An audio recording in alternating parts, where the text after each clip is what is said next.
Students, हमने पिछले video में बात की थी सरल रेखाओं की, जिसमें हमने जाना था कि क वर्ग की व्यंजन रेखाओं को किस तरीके से प्रकट किया जाता है। उसके बाद च वर्ग की व्यंजन रेखाओं को कैसे प्रकट किया जाता है, ट वर्ग की व्यंजन रेखाओं को कैसे प्रकट किया जाता है, प और ब व्यंजन रेखा को कैसे रिप्रेजेंट किया जाता है। आज हम बात करेंगे समतल और अधोमुखी वक्राकार रेखाओं की। वक्राकार रेखाएं अर्थात घुमावदार रेखाएं। हम बात करते हैं वक्राकार रेखाएं।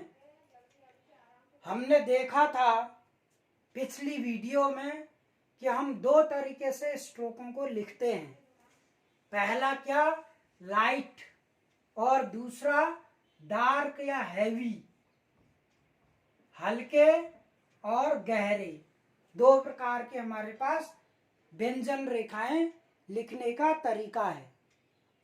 और हमने देखा था कि अभी तक जितनी भी हमने व्यंजन रेखाएं पढ़ी वो सारी की सारी क्या थी, अधोमुखी व्यंजन रेखाएं थी। अधोमुखी मीन्स ऐसी व्यंजन रेखाएं जो टॉप टू बॉटम की ओर लिखी जाती हैं, उनको हम अधोमुखी रेखाएं कहते हैं। और हमने क वर्ग में देखा था कि हम वहां पर समतल हॉरिजेंटल रेखाओं को पढ़ रहे थे। समतल यानी कि हॉरिजेंटल, लेफ्ट टू राइट को जो लिखी जाती है।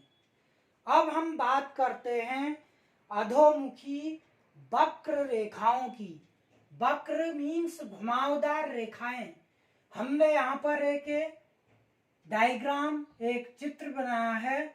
इसमें हम देख रहे हैं कि यहाँ पर हमारे पास जो है इस डायग्राम के कितने भाग हैं, 4 भाग हैं। अब ये चारों भाग किसी ना किसी व्यंजन रेखा को रिप्रेजेंट करते हैं। जब हम यहाँ पर से यहाँ पर तक जाते हैं तो ये समतल में जो है 9 व्यंजन रेखा को रिप्रेजेंट करता है और सदैव लेफ्ट टू राइट को लिखा जाता है। ऐसे ही हम ठीक इसके ऊपर जाते हैं तो यहाँ पर से यहाँ पर तक ये जो आपको रेखा दिखाई दे रही है ये करती है मो व्यंजन को रिप्रेजेंट। ये भी सदैव लेफ्ट टू राइट को लिखी जाती है। अब हम बात करते हैं यहाँ पर से यहाँ पर तक जब कोई रेखा हमारे सामने रिप्रेजेंट होती है, अधोमुखी रहती है या ऊपर से नीचे को लिखी जाती है, इस रेखा को हम तो वर्ग की रेखाएं बोलते हैं, जो सदैव टॉप टू बॉटम की ओर लिखी जाती है।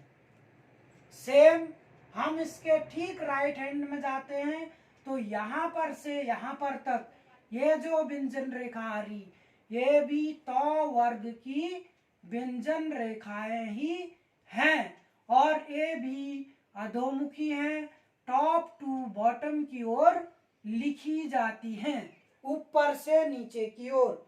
अभी तक हमने सरल रेखाओं में देखा था कि हम सभी अधोमुखी रेखाओं को ऊपर से नीचे की ओर लिखते हैं। तो ये तो वर्ग व्यंजन जो है हम दो तरीके से रिप्रेजेंट करते हैं, बाईं ओर से और दाईं ओर से लिखी जाने वाली रेखाएं। बाईं ऑब्लिक दाईं।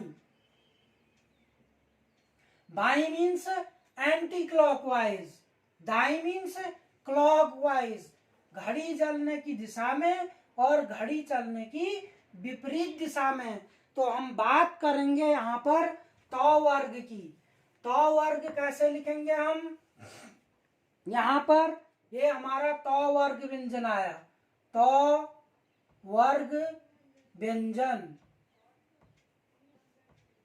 तो वर्ग व्यंजन सारी कैसी हैं, वक्राकार हैं। कैसी हैं, वक्राकार हैं, प्लस कैसी हैं, अधोमुखी हैं, ऊपर से नीचे को लिखी जाने वाली व्यंजन रेखाएं कैसी हैं, वक्राकार हैं। हम बात करते हैं तो की, हम बात करते हैं थो की, हम बात करते हैं दो की, हम बात करते हैं धौ की। तो हम सभी व्यंजन रेखाओं को किस पर लिखते हैं, लाइन पर रिप्रेजेंट करते हैं। हम बात करते हैं तो व्यंजन रेखा की, सेम वक्राकार है, दाई बाई तरफ से सेम हम ऐसे रख देंगे, ऐसे ही दाहिनी ओर से, ऐसे ही थो हल्का सेम तो की तरह और बीच में कट जाएगा, दो डार्क हो जाएगा, धो डार्क होगा और कट जाएगा। That is called light, that is called dark. ये क्या है, लाइट है, हल्की व्यंजन रेखा है तो वक्राकार है, थो भी हल्की वक्राकार व्यंजन रेखा है लेकिन बीच में अंतर स्पष्ट करने के लिए कटी हुई है।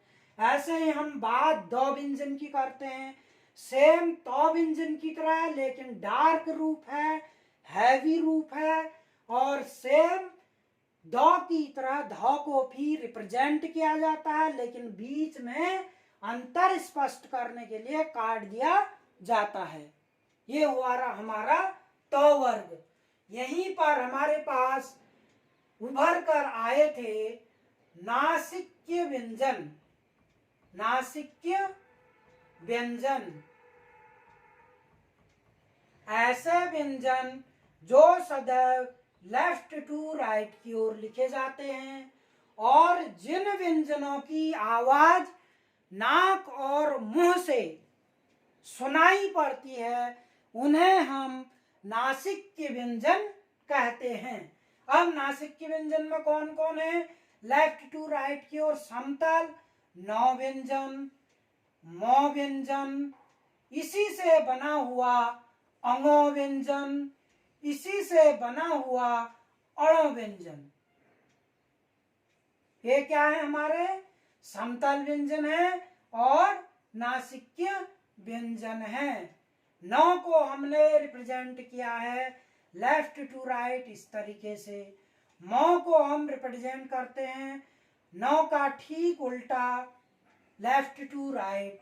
अंगों को हम रिप्रेजेंट करते हैं नौ का डार्क रूप और डार्क रूप। ऐसे ही हम अणों को रिप्रेजेंट करते हैं ठीक नौ की तरह और बीच में कटा हुआ। ये हमारे क्या हो गए, नासिक्य व्यंजन होगी। नौ, मौ, अंगो और अणो। हमारे जीके के क्वेश्चन भी में भी पूछा जाता है कि नासिक्य व्यंजन कौन कौन से हैं। तो हम नासिक्य व्यंजन वो व्यंजन हैं जिनकी ध्वनि नाक और मुंह दोनों से होकर गुजरती है। यहाँ पर हमें चारों नासिक्य व्यंजन दिखाई पड़ रहे हैं, नौ, मौ, अंगो और अणो। और हमने देखा कि नौ को किस तरीके से रिप्रेजेंट करते हैं, मौ को किस तरीके से रिप्रेजेंट करते हैं, यो को किस तरीके से रिप्रेजेंट करते हैं और अणो को किस तरीके से रिप्रेजेंट करते हैं। ये तो हो गए हमारे वक्राकार, अधोमुखी और समतल व्यंजन रेखाएं। अब हमारे पास एक डायग्राम और बना हुआ है। ये डायग्राम भी हमारे विभिन्न